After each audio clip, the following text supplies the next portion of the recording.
Hi guys, Jason Smith here, welcome to the AskGolfNut channel. Today we're doing the SUB70 699 irons. Now, I got the idea of doing SUB70 stuff, honestly, from Alex Etches, who's a YouTuber he's an English YouTuber in Australia, and I'll probably link it up there to his one. And he'd done the pro model, I think he did. But I was so impressed by, and he's a funny guy, but I was so impressed by his review and his thoughts of it. I thought, you know what, let's see if we can get hold of this SUB70 brand. And now, again, this is a 699. This is the, I wouldn't say the entry level one, but this is the bigger one of the 699. They do the 699 Pro as well. But again, if you have a look at the list, I'll see if I can get it up on the screen so you can see how many irons that SUB70 make. They do Tommy Armour as well. I'm going to try and see if I can get the whole lot of these in 7 irons so we can actually do like a proper comparison between the whole lot to see what handicaps they're for, what type of golfers they're for, and kind of that. So within this head, very, very quickly, in this head, we have a hollow body design, very much so SUB70 is saying like the P790, although this is a bit bigger than the P790 on looks, on chunk, but it's got the same idea, hollow head design and then TPE. And I'll put, again, up on there if I can remember what TPE stands for. It's basically resin. Thermopolymer, elastomer, something or other. Anyway, makes it supposedly to quieten it down a little bit, because obviously when you have a hollow body head, it can sound quite hybrid-like. Right, I've got the green set, 176 yards. I'm at Beaver Hills Country Club, hole 4. And I've got to try and dial it back a little bit because I've got the feeling that even at 176 yards, this thing might go a touch too far. So this is 30 degrees 7 irons, so it's not massively cranked. We have got 27 degrees 7 irons in the past. But yeah, 30 degrees is absolutely fine. So miss on this green is not left. I don't know why I have aligned myself straight to the pin, because left is dead. Short left is dead with that bunker. And so the miss all day long is right inside the green, even long in the bunker at the back, and even right in the bunkers there, because yeah, give yourself a bit of green to work with. Right, so let's go give this one a hit, because it is it's not a small golf club. There is a certain amount of offset there. We have a semi-thick top line and we have got a semi-thick sole, so it definitely got real estate down by the golf ball. And down by the golf ball, it has got one thing that I really like, and they probably nicked it from Ping, as in that white lineup line at the bottom, because it does make it look very, very easy and nice to align to the golf ball. Right, let's go give this a hit and see how it feels. Yeah, I've done the one thing that I said I don't want to do. Missed it left.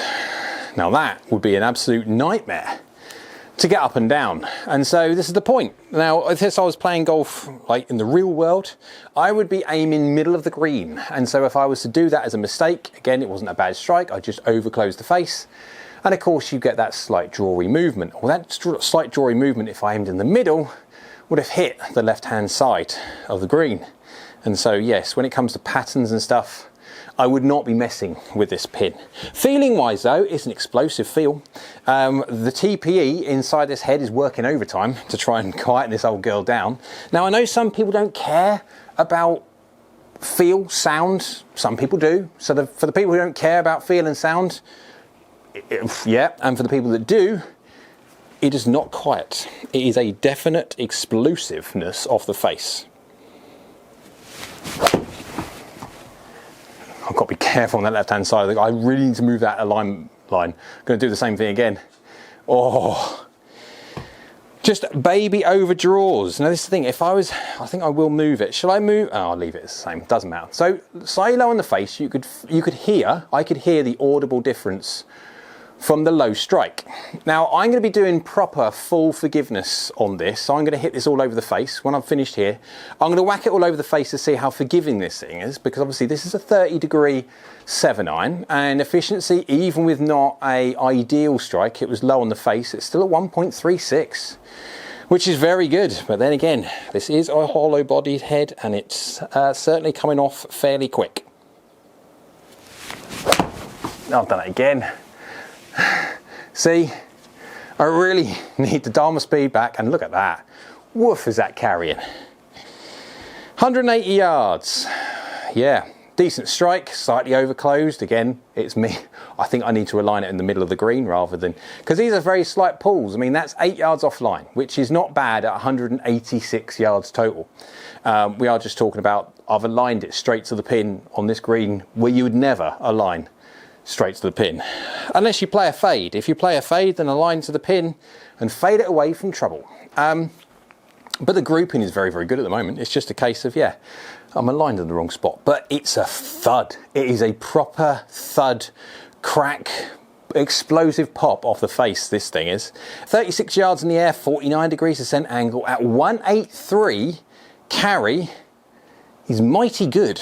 It is mighty, mighty good. Now, can I not go left and actually hit the green? No. Done it again. So I've been really consistent. Oh dear. I so should move that pin. I really should.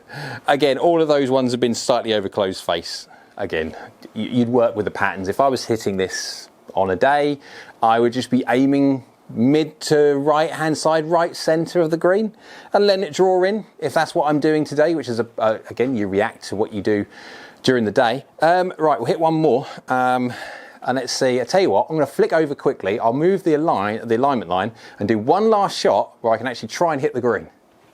Okay, back. I have now moved the pin 7 or 8 yards to the middle of the green. And so I'm aiming basically for the middle. Right, last one, because it's actually quite an enjoyable golf club to hit. Okay, it looks big. It is definitely big. Real estate is something that you have got in spades when it comes to confidence inspiring looks. Feels, it is not bad. It is loud. Yes, it is. But it's not the worst golf club in the world at all. It's actually quite, well, satisfying punch.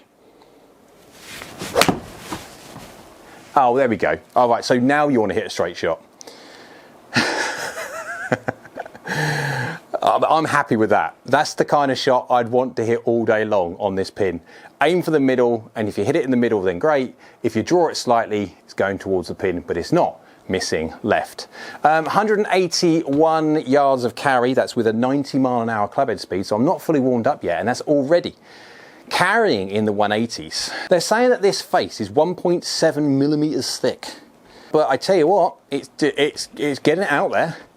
Ball speed 124 from a 90-mile-an-hour clubhead speed is, well, yeah, not bad at all. 37 yards in the air, 49 degrees descent angle at 181. Right, well, again, this is a direct-to-consumer brand. SUB70 is a direct-to-consumer brand. I know they do have thoughts and feelings on going into the custom side market when it comes to retailers. Will that happen? I don't know. And whether the price will change, I don't know. These are cheaper than if you go full-on premium, yes.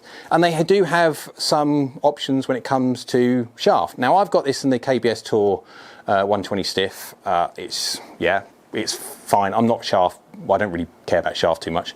But it's working really, really well. Right, so I'm going to go off this. I'm going to go onto the driving range. I'm going to whack it a load of times all around the face, high toe, heel low, all those weird and wonderfuls that we do hit. And let's go see how this performs out the middle, yes, but also when we miss hit and see how well it does. To the all-important performance and forgiveness side of things. So, this 699 from SUB70 is a 30-degree head. It is a large head. It is a hollow-bodied head. It has got TPE, or again, what that is, inserting in it. And so we are trying to gain as much speed as we possibly can do with some forgiveness and stuff. So let's see how it actually got on. Now, I've captured some information. Now, I've also got some mishits in there as well. And we're going to go to the mishits because it is actually quite interesting of how this SUB70 699 performs. Right, okay. On average, ball speed's 121.1 miles an hour, launching at 18.3, spinning at 5.2, which is not bad considering it's a 30-degree 7-iron. We're peaking up at 34 yards on average and 48 degrees descent angle, 47.6, at a carry of 178. Now, again, we're talking about 178. I was doing more than that in the test, but I'm trying to take speed off a little bit because remember, these are players' distance irons within reason. Players that want as much help as they possibly can do and forgiveness at the same time, but don't want to have to look at a massive undercut cavity iron. So it's doing very well. If you look at the actual club head speed now, so I was going up to about sort of 90, 91 miles an hour in the test. You can see there on average club head speed is 88.8, efficiency is 1.36 because it has got mishits in there as well. Club path was 0.3 from the inside, face was 0.7 close, so tiny little baby draws, other than the little tiny pulls that I was doing on test. And angle attack was 3.1 degrees down. Dynamic loft, 0.8, that's a lie, 24.3 degrees when it comes to dynamic loft. Remember, there's a difference between static loft and then what I deliver.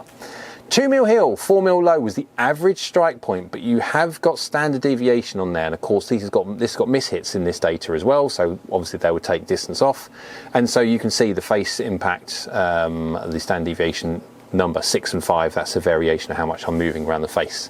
Won't get into standard deviation and the technical side of it because it would bore the pants off people. But if you go and have a look at the comparisons where it comes to flight, you can see there that yes, they're moving slightly left. That is my, from today, that's which way I want to go. I want to go slightly left with it. But that's just my pattern today.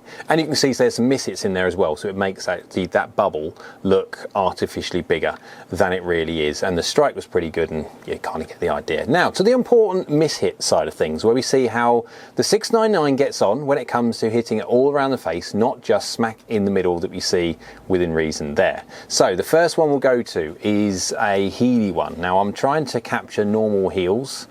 I did capture one on purpose where I tried to push the heel. That will come afterwards, and yeah, you'll see it. But 88 miles an hour, 87.9, 1.6 across, 0.2 close. So again, left. That's me swinging left this time.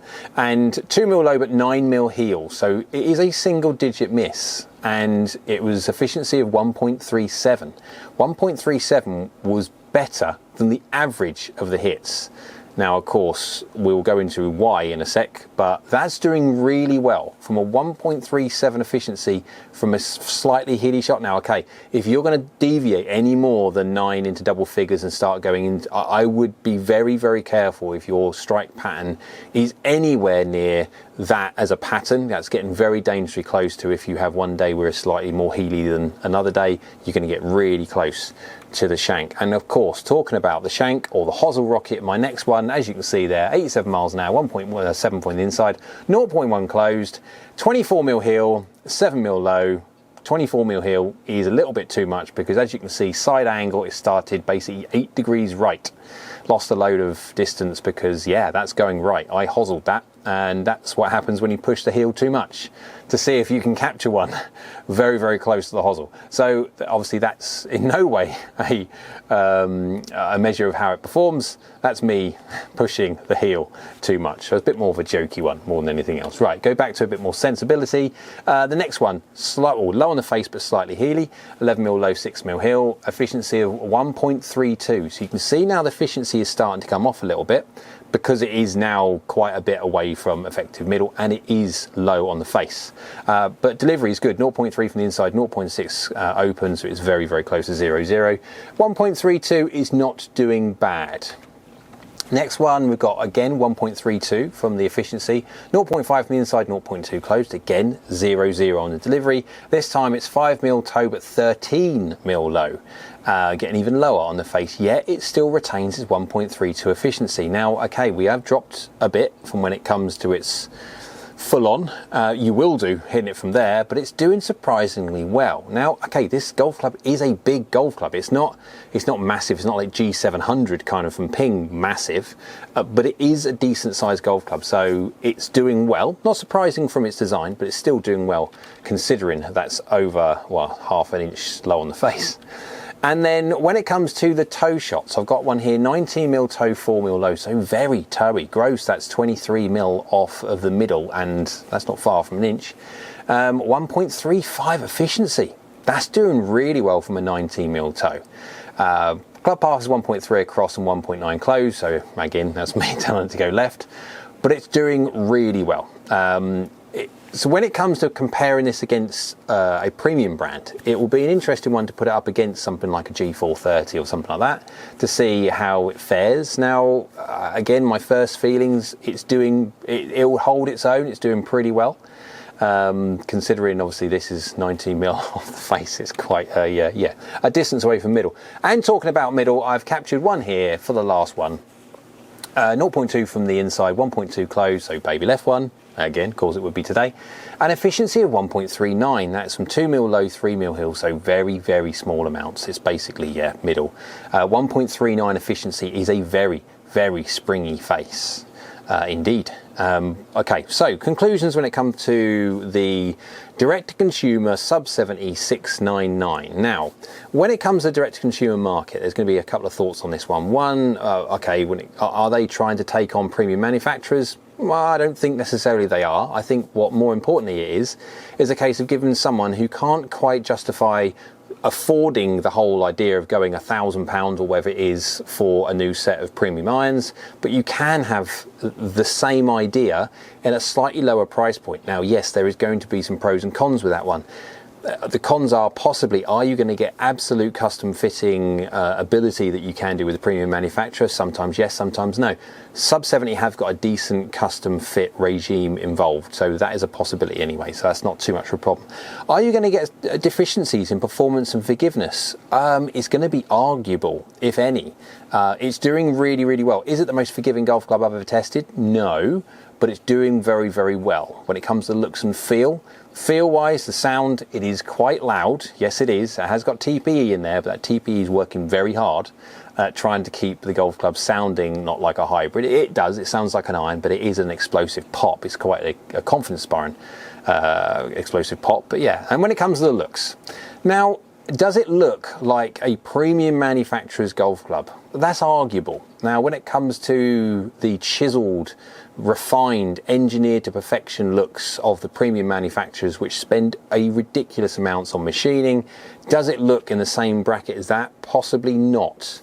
But it looks absolutely fine. It performs absolutely fine. It's very forgiving. And then when it comes to anything else, it's subjective, and depending on what you like or you don't. So, hope you liked the video. If you did, go on, thumbs up. YouTube likes it, so do I. Next to it is a subscribe button. It's free. Go on, guys. If you could subscribe, that's great for the channel. It allows me to make more kind of content like this. And next to that is a bell icon. That's a notification bell. If you click that one, that will notify you next time I upload another video. So I hope you're well, and we'll see you again soon.